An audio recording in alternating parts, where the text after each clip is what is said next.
características. Y no es casual que tuviera estas características, porque esa insurrección iba a llevar al fascismo, porque lo que se podía hacer frente a la revolución rusa era el fascismo, no era otra cosa. Entonces no era casual que tuviera esas connotaciones. En el marco después, bueno, ¿por qué los anarquistas hablan tanto de la insurrección de Kronstadt? Porque bueno, se le dio un ultimátum a los marinos, Trotsky fue ahí a Kronstadt, enviado por el partido, se les dio un ultimátum, se les dijo tienen tanto tiempo para rendirse y si no, vamos a saltar la comisión y lo lamentamos mucho. Y bueno, murieron varios centenares de guardias de marinos de Kronstadt. Bueno, que a mi juicio y al juicio de los bolcheviques estaban protagonizando un intento contrarrevolucionario.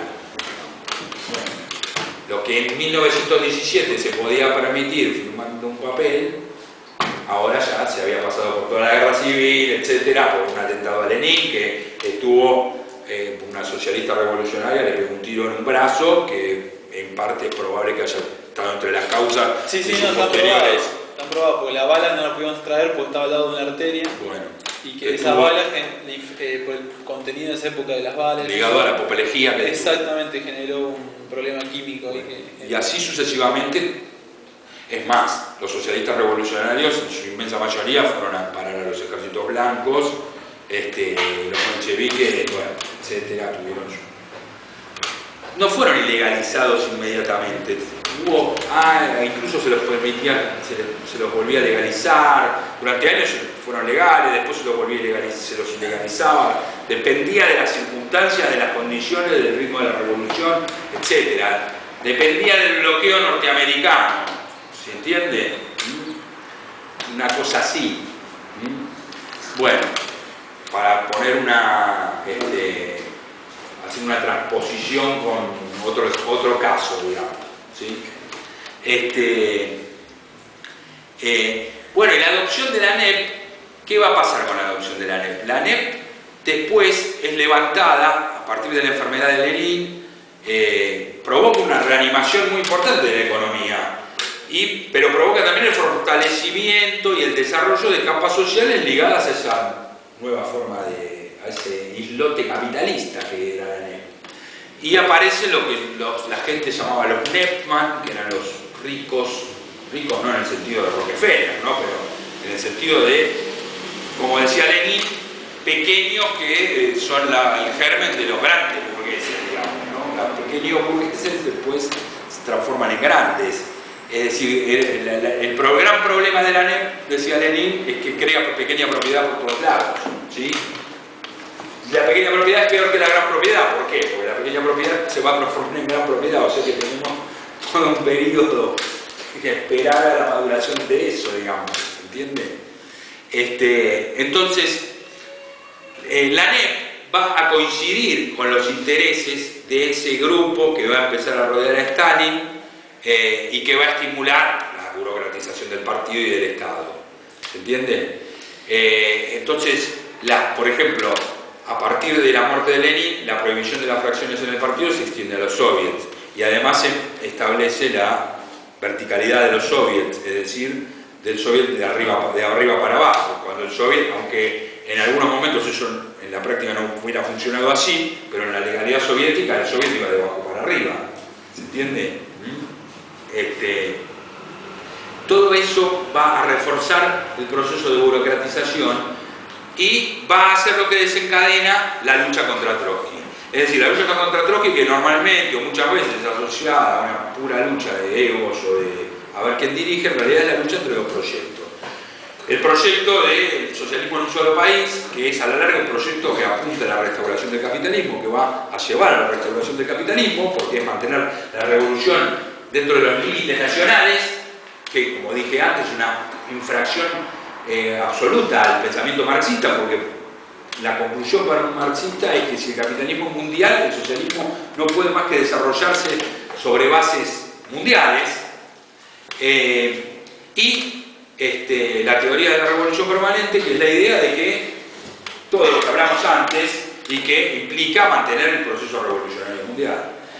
En esa lucha, bueno, Trotsky dice él, en su disculpa que el proceso objetivo tendía a, un poco como lo expliqué yo antes, tendía a fortalecer la posición de Stalin, a reforzar la posición de Stalin. Sin el auxilio de la revolución mundial, sin que hubiera revolución en Europa o triunfos revolucionarios aunque fueran en el Oriente, la revolución aislada tendía a fortalecer el planteo de Stalin.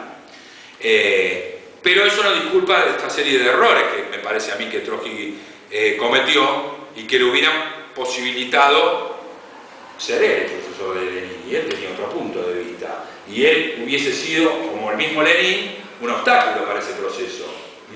Porque yo creo que los marxistas no tenemos que creer que el individuo no juega un papel en la historia, juega un papel decisivo como expresión del proceso. Individuos que se transforman en catalizadores, digamos, de estos procesos, en los que de alguna manera se resumen estos procesos. Es lo que decía antes con lo que a mí me parece que pasó con Rosa y Liebknecht, sobre todo Rosa, en Alemania. A mi juicio Santucho acá, la muerte de Santucho a mi juicio descabeza un proceso que hubiese tenido la posibilidad de... El propio partido ya estaba reorientándose de su planteo ultraizquierdista de Argentinos a las Armas y ya había empezado a plantear repliegue, etcétera, etcétera, y lo había hecho por su contacto con las masas. Hay una anécdota que siempre cuenta Daniel De Santis, que él, el 26 de marzo, clandestino, va a haber un contacto, un compañero de propulsora siderúrgica, a plantearle la idea de Argentinos a las Armas, y que el tipo, ustedes la habrán escuchado, no sé, y el tipo le dice, no, el tipo vivía entre La Plata y en el camino que va de La Plata a Ensenada, ¿no? Entonces el tipo lo lleva a la ventana, vivía en un edificio, lo lleva a la ventana y le muestra una cola de autos de cuadras y cuadras y cuadras, que eran autos que estaban esperando. Había 5 retenes que registraban a la gente entre La Plata y Ensenada para meterte en caja, 5 retenes de la policía o del ejército. Y entonces el tipo le muestra eso y le dice, no, ahora hay que agacharse y esperar que pase el guadañazo, ¿sí? Bueno, y Daniel plantea que él lleva ese informe, digamos, al partido, y su conclusión es que el partido fue sensible a eso, porque después el partido, a Santucho le llegó la información de que no era Argentinos a las Armas, le llegó, o al Comité Central, al Buró, le llegó la información de que el argentino es abajo de la cama, agachémonos. Y respondió con una política que fue la del repliegue, la idea del repliegue. Después, bueno, justamente se vio interrumpida por el asesinato de Santucho, ¿no? Después, en junio es el planteo del repliegue y en julio el asesinato de Santucho y de los principales dirigentes del partido. Toda la dirección. Toda la dirección, por eso. Bueno,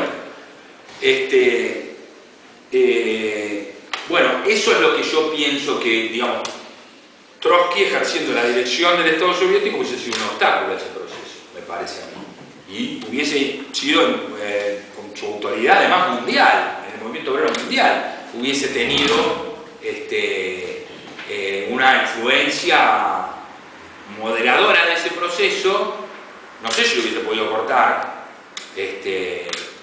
pero sobre todo, por lo menos hay un elemento que sí es claro, y es que ya en el 22 Lenin plantea la retirada terminado y que levantar la NEP, y que después la oposición de izquierda justamente va a ligar toda su política económica del estalinismo en la idea de que hay que finalizar la NEP, y la NEP se sostiene, la sostiene Stalin aliado con la Troika, Kamenev, Zinoviev y Bukharin, que había sido un ultraizquierdista, pero que después de la muerte de Lenin se pasa a la derecha, hace planteos como la idea del socialismo a paso de tortuga, la idea de la integración del campesino rico en el socialismo. Estas ideas son formulaciones teóricas que hace Bukharin para justificar el socialismo en un solo país, ¿sí? Que en realidad es una fórmula que desarrolla él más que Stalin, porque Stalin no podía desarrollar muchas ideas, ¿no? Entonces, ese proceso hubiese sido, a mi juicio, obstaculizado.